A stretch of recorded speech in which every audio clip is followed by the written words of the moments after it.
लेकिन एक चीज मैं ऐड कर दूं, अभी ये बोल रहे थे भगवान श्री राम के शयन का समय होगा, फिर आप क्रेन से काम करेंगे। आज तो बड़ा प्यार आ रहा है भगवान श्री राम पे, लेकिन जब भगवान फटे हुए टेंट में बैठे थे, जब भगवान सर्दी गर्मी बारिश को वहां झेल रहे थे, बिगड़ भवन के बैठे थे, तब आपकी आंख का पानी मर गया था या आपकी आत्मा मर गई थी? और दूसरी चीज, अरे हिमानी जी, अरे हम तो उनके वंशज हैं जिन्होंने इन गलियों में गोलियां खाई हैं। हम तो सतत प्रयास करते रहे कि भगवान श्री राम का दिव्य और भव्य मंदिर की प्राण प्रतिष्ठा हो। यही लोग थे जो रोक रहे थे। इन्होंने राम जो जन्मभूमि के कार सेवकों पे गोली चलवाई। राम रथ यात्रा के समय में कार सेवा हो रही थी, उस रथ यात्रा को इन्होंने रोका। उसके अलावा इन्होंने सनातन का अपमान किया। ये क्या कहते थे, इस देश के संसाधनों पर पहला अधिकार मुसलमानों का है, अल्पसंख्यकों का है, और आज ये राम राम करते घूम रहे हैं। तो ये मैं क्यों ना कहूं कि जब जमीन लगी फटने तो बेटों की राजनीति लगी होने। ये बीजेपी का जो है राम को राजनीतिक एजेंडा ये बना दिए हैं। राम इनके लिए वोट का माध्यम हो चुके हैं। राम के त्याग और उनके जो है सम्मान में, लेकिन वो तो शुरू से ही उनके एजेंडे में रहा है ना। अभी एकाएक तो नहीं आ गया, एकाएक तो नहीं आ गया। मर्यादा पुरुषोत्तम राम को राजनीतिक एजेंडा नहीं। पर उनकी बात का तो जवाब दे दीजिए। जब प्रभु श्री राम टाट में रह रहे थे, जब वो पानी चूता रहता था, जब वो एक रस्सी के लिए भी सुप्रीम कोर्ट में अर्जी लगानी रहती थी तिरपाल पर, तब कहाँ थे आप? अशोक सिंघल जी से वार्ता के समय, कांग्रेस की सरकार के समय, बहुत पहले वहाँ जो है समझौते के तहत मंदिर बनाने की बात हो गई थी। आरएसएस और विश्व हिंदू परिषद के लोग कहे हम इतना जल्दी समझौते से बना लेंगे तो हमारा राजनीतिक एजेंडा क्या होगा? कांग्रेस तो 70 साल से तो राज किए है ना। क्या किए हमारे देश के लिए, क्या किए हैं? आप जहाँ खड़े हो राम की पैड़ी पे, या कांग्रेस ने राम की ने करवाया है? श्री नरेंद्र मोदी जी करवाए शिलान्यास जो है। 500 साल से याद नहीं आई तुम्हारे लिए? जो 500 साल जो गुजर गए हैं ना, तब याद नहीं आए श्री राम? आज तुमको ज्ञान देने लगे कि वहाँ पर कैसा राम मंदिर। अच्छा सुनिए, एक मिनट, थोड़ा सा शांत। इन्हीं की पार्टी के हैं एक तेज प्रताप यादव, लालू जी के बेटे, आपको पता ही होगा। वो कह रहे हैं कि 22 तारीख को प्रभु श्री राम नहीं है। अरे भैया, गठबंधन के हो है तो आप ही के गठबंधन के, एलआई तो है आपके। अरे तो ठीक है ना, आप शांत रहिए ना, थोड़ा शांत रहिए। आपका अब क्या बात हो रही है? अभी क्या बात हो रही है? अभी तो आप नहीं तो सुनिए, सबसे बड़ी पार्टी है आप गठबंधन की। आप ये बताइए क्या कंट्रोल है आपका? कोई भी आए दिन कुछ भी बोलता रहता है। कंट्रोल होगा? हर आदमी के अपनी पार्टी के अपने विचार है, वो बोलेंगे। ये पीडीएफ से बोलेंगे, ये पीडीएफ विचार ही वही है।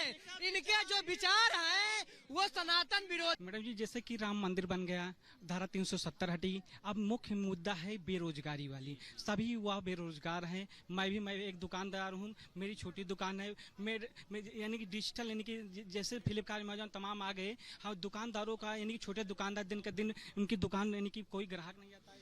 मैडम, ये अभी बेरोजगारी का बात बोल रहे हैं। अयोध्या में इससे पहले क्या रोजगार था? ये मंदिर से करोड़ों लाखों लोग को रोजगार मिलेगा। इनको रोजगार का एक्चुअली मतलब क्या, इन लोग का क्या है? इन लोग को सरकारी नौकरी इन लोग रोजगार मानते हैं। यहाँ पे टूरिज्म का जो विकास होगा, दुकान वाले, ऑटो वाले, रिक्शा वाले, टैक्सी वाले, आज हमारे अयोध्या शहर में, मैं खुद कल योगी जी ने जिसका उद्घाटन किया, मैं इलेक्ट्रिक बस से आया। अयोध्या वाले ने कभी भी वैसा बस सोचा नहीं होगा कि अयोध्या नगर में चलेगी।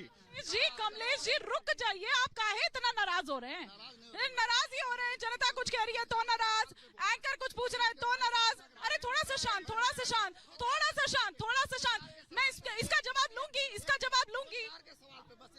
आप उसके बाद आप प्रॉमिस करिए कि आप उसके बाद चुप रहेंगे थोड़ी देर। आप थोड़ी देर के लिए चुप रहेंगे। वैसा ही होगा मैडम। इन्होंने पढ़े लिखे नौजवान हैं। रोजगार की परिभाषा अर्थशास्त्र में है, हर जिले में, हर ब्लॉक में, तहसील में मंदिर देश की सरकार और यहाँ के लोग मिलकर बनवा दें, देश में रोजगार हो जाएगा।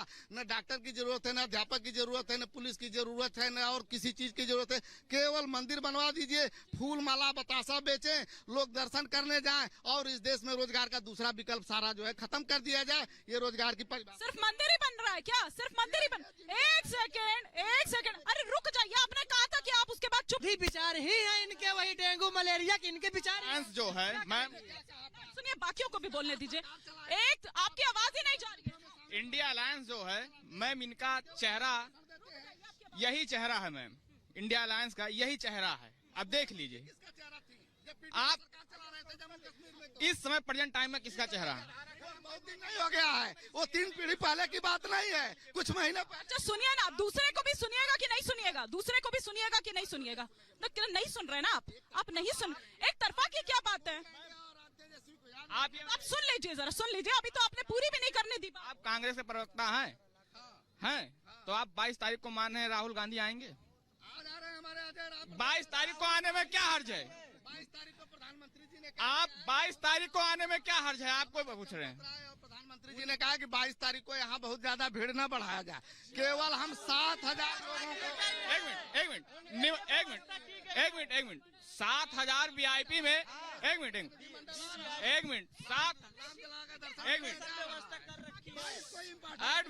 7,000 में 7,000। कमलेश जी थोड़ा सा धैर्य, कमलेश जी आपकी आवाज नहीं जा रही। एक सेकंड, ये कह रहे हैं कि 22 तारीख को प्रभु श्री राम नहीं आएंगे, सपने में बता के गए तेज प्रताप जी को। मैं उनको सद्बुद्धि देना चाहता हूँ। राम आए राम भद्राय रामचंद्राय, वेद से रघुनाथाय नाथाय सीतायापते नमः। लंपट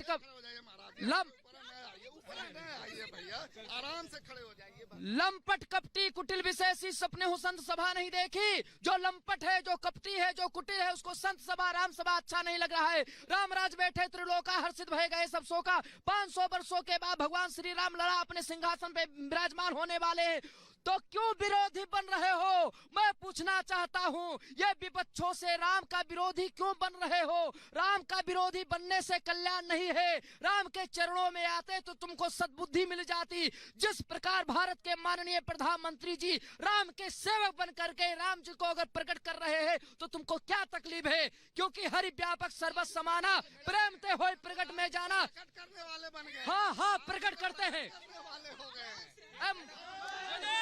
मानस में लिखा हुआ है, मानस में लिखा हरि व्यापक सर्वस समाना, प्रेम ते होय प्रकट में जाना।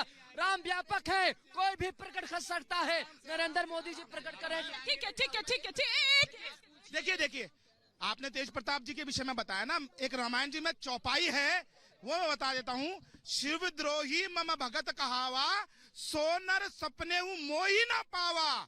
शंकर विमुख भगति चाह मोरी, सो नार की मूड मति थोरी। तो मतलब कि जो शिव द्रोही है, जो राम द्रोही है, वो कभी सपने में भी मुझे नहीं पा सकते। ये हमारी मानस में लिखा है। तो भैया उनके सपने में कौन है। उनके सपने में इटली से आ सकते हैं, उनके सपने में कावा शरीफ से आ सकते हैं, लेकिन उनके सपने में हमारे भगवान श्री राम नहीं आ सकते हैं। जो कि जब रमजान आपके पेटेंट है